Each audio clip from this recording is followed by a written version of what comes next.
This is WYMT Mountain Sports, your home for the Kentucky Wildcats and local high school sports.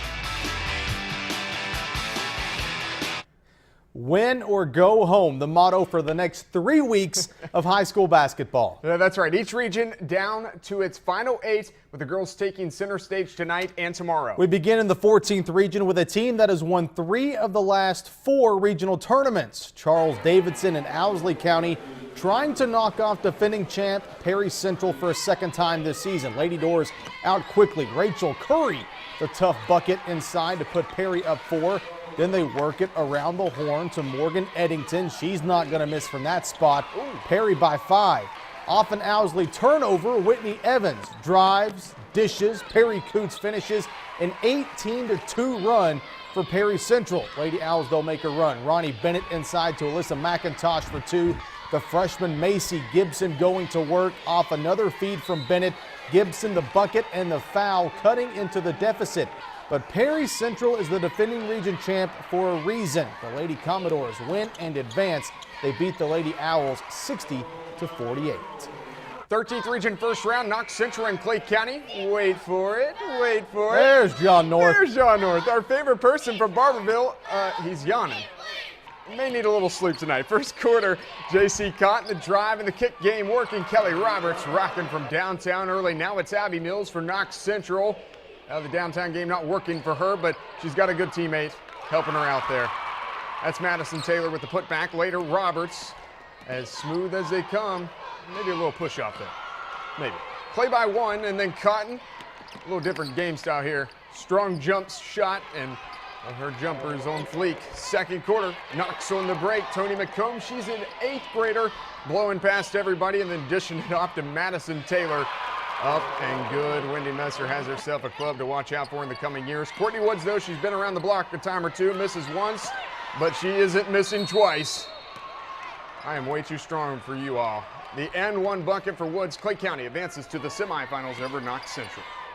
How about first round action from the girls' 15th region, East Ridge? Belfry. Lady Pirates have not won a region tournament game since 2010 when they won it. Belfry grabs the early lead. Emily Baker, spin move, baseline, and 1. 32 points, 9 boards, 6 assists, 5 steals. Not a bad night for Baker. Lady Pirates offense working early. Lena Harrison fouled on the jumper, but she makes it anyway. She had 8.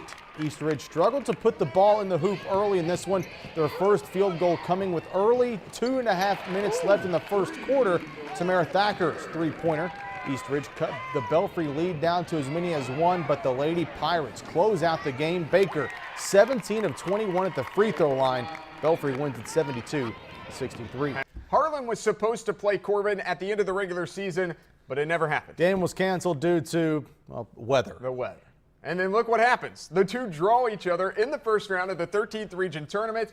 Also a rematch of last year's championship out of the 13th. Let's do it. Harlan head coach Derek Cacao, my man, rocking all purple everything tonight. First half, first quarter is where we start. Lady Green Dragons getting paint touches tonight. Emma Bianchi up and in. 13 points in the paint for Harlan in the first half. Corbin works the inside game early as well. That's Natalie Gallagher. She goes on a 4-0 run here herself. 10 points for Gallagher. Corbin down 4, though. Under a minute to go in the quarter. Jordan Brock. 0-0 PG. She's swishing J's. Second quarter. Brock. Really tough to guard. She makes buckets. 25 points for Brock. Green Dragons led by 15 at the break. Second half is as much as 20 at 1 point in the game. And look at Corbin. Cameron Ashurst for 3. The bucket before that was Melanie Wilson, and then Coach Accounts, he get nervous. They're making a comeback. And that's Ashurst again from about 30. Harlan, though, makes its free throws and advances at the end of the day, 59-48. Back to the 14th region, Letcher Central Jackson City meeting in the first round of the girls' 14th region tournament. Both teams come out firing from deep. Cheyenne Stidham with a triple, Letcher up 4. Heather Thompson from the left wing for City. Lady Tigers down just a deuce after her 3. Sarah Baker, her turn from the top of the key. Letcher back up 5. This is not from behind the arc, but it's still a big play nonetheless. Ashley Combs gets the steal, takes it coast to coast. Jackson City down just 1. You know what? No one's going to guard Kelsey Talby, so 33 pulls up, hits the three. Jackson City led by 1 at the break. Second half, though, the Lady Cougars turn it up. Baker, another three. Letcher Central survives Jackson City in round 1, 52-41, the final. All right, back out to the Expo Center. Game 2 tonight. Betsy Layne and Johnson Central. They were the runner-ups last year. Betsy Layne strikes first with this three ball in the corner from Katie Tackett. Lady Bobcats on top early. Later, Betsy Layne not done either. Brady Morrow pulls up. Little floater there. 5-zip Lady Bobcats, and then Johnson Central woke up. Bailey Daniel. That's good. JC down 3. Now the Lady Eagles are pushing the ball up the court. Lauren DeLong.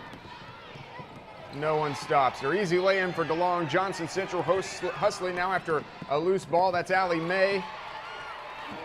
That's an A+ for her on the defensive side. And Johnson Central cruises in this one, 73-30. They face Belfry in the semifinals.